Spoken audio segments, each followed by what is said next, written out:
అంటే క్లియర్‌గా సిట్ చెప్తున్నది ఏమంటే 2024 ఎన్నికల్లో 3,500 కోట్ల డబ్బులు పార్టీ ఫండ్ లాగా వీళ్ళు క్యాండిడేట్లకు ఇచ్చారు.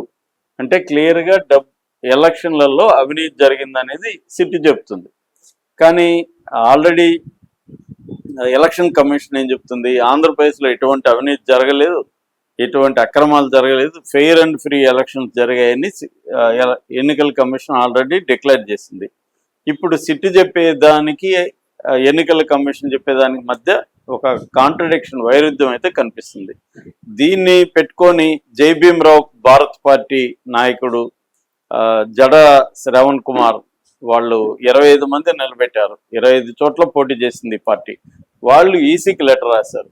మీరేమో ఫెయిర్ అండ్ ఫ్రీ ఎలక్షన్ జరిగాయి, అవినీతి అక్రమాలు జరగలేదంటున్నారు, సిట్ ఏమో జరిగిందని చెప్తుంది. సో సిట్ది కరెక్ట్ అయితే మీది అబద్ధం అవుతుంది, మీది కరెక్ట్ అయితే సిట్ అబద్ధం చెప్తుంది. మరి ఏది తేల్చండి అని లెటర్ రాశారు. వాళ్ళు రిప్లై అయిపోతే హైకోర్టుకి వెళ్ళారు ఎవరు, శ్రవణ్ కుమార్ వాళ్ళు. ఇప్పుడు హైకోర్టు ఈసీకి ఆదేశించింది, వారం లోపల రిప్లై ఇవ్వండి, ఎందుకు మీరు రిప్లై ఇవ్వట్లేదు అని. సో ఇప్పుడు ఈసీ ఏం చెప్తుంది, సహజంగానే లేదు అక్రమాలు ఏం జరగలేదని కోర్టుకి చెప్పాలి. అప్పుడు ఈసీ అడుగుతుంది సిట్ని, కోర్టు అడుగుతుంది సిట్ని, హైకోర్టు. ఈసీ ఏమో అక్రమాలు జరుగుతుంది, మీరేమో సప్లిమెంటరీ ఛార్జ్ షీట్లో జరిగిందని చెప్తున్నారు అని అంటుంది. ఇప్పుడు ఏది కరెక్టు, సిట్ది కరెక్టా ఈసీది కరెక్టా? సిట్ది కరెక్ట్ అయితే ఈసీది అబద్ధం, అప్పుడు ఎన్నికలు మళ్ళీ పెట్టాల్సి వస్తుంది, ఇది కానీ కరెక్ట్ అని ప్రూవ్ అయితే. లేదు సిట్ అబద్ధం చెప్తే అసలు ఈ కేసే లేదు, ఎందుకంటే కేసులో 3,500 పంచారని చెప్తున్నారు, పంచింది అబద్ధం అని తేలితే లేదన్నట్టు కదా, వీళ్ళు అబద్ధం చెప్తున్నట్టు కదా సిట్.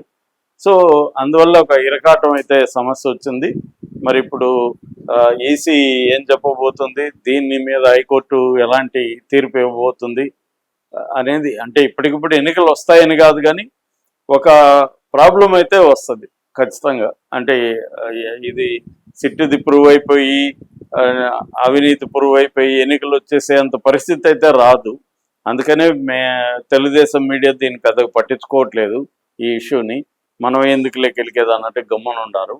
కాకపోతే ఇది ఒక ట్రిక్కీ ప్రాబ్లం లాగా అయితే మాత్రం ఉంటుంది. సో మరి దీన్ని హైకోర్టు ఎలా చూడబోతుంది, హైకోర్టు ఎలాంటి తీర్పిస్తుంది అనేది చూడాలి. ఎందుకంటే ఇప్పుడు ఢిల్లీ లిక్కర్ స్కాము 100 కోట్లే, అది కూడా పార్టీ ఫండ్. సో అదే నేషనల్ని కుదిపేసింది. మరి ఇది 3,500 కోట్లు పైగా ఎలక్షన్లకు వాడారని సిట్టు క్లియర్గా చెప్తుంది. దాన్ని మొత్తం ఎలా ట్రావెల్ అయినాయి, ఏ వెహికల్స్ వెళ్ళింది, డబ్బులు ఎవరెవరు తీసుకెళ్లారు, ఎక్కడ తీసుకెళ్లారని. సో ఆల్రెడీ ఒక 11 కోట్లు సీజ్ చేశారు. కాబట్టి ఇది కొంచెం సీరియస్గానే అయ్యే అవకాశం ఉంది. సిట్టు కూడా గట్టిగా ఆధారాలు కోర్టుకు పెట్టింది. ఇప్పుడు ఈసీ చెప్పాల్సి ఉంది, అవును సిట్టు చెప్పేది నిజమే, అవినీతి అక్రమాలు జరిగాయి అనేసి ఈసీ చెప్పాలా. ఈసీ చెప్తే, ఈసీగాని ఒప్పుకుంటే మాత్రం ఖచ్చితంగా ఎన్నికలు మళ్ళీ వచ్చే అవకాశాలు ఉంది. కానీ ఈసీ ఒప్పుకోదు, ఎందుకంటే ఆల్రెడీ ఈసీ చెప్పింది కాబట్టి. ఇప్పుడు సిటీ చెప్పారు కాబట్టి మేము కూడా ఒప్పుకుంటున్నాం అనేది ఈసీ చెప్పదు. కాబట్టి ఇప్పుడు 2 ప్రభుత్వ సంస్థల మధ్య ఒక కాన్ఫ్లిక్ట్ అయితే వచ్చినట్టుగా మనకు అర్థమవుతుంది. సో ఈసీ ఏం చెప్తుంది, దానికి సిట్టు గట్టిగా ఉంటుందా, లేదు మా దగ్గర అంటే కాంక్రీట్ ఆరోపణలు, ఇవి ఆరోపణలు మాత్రమే కానీ సాక్ష్యాలు లేదని చెప్పేస్తుందా సిట్టు. అట్లా చెప్పినప్పుడు మరి ఆ కుంభకోణం కేసు నిలవదు కదా అనేది. మరి దీన్ని రాజకీయంగా వైసీపీ వాడుకునే అవకాశం కూడా ఉంది. మరి ఏం జరుగుతుందనేది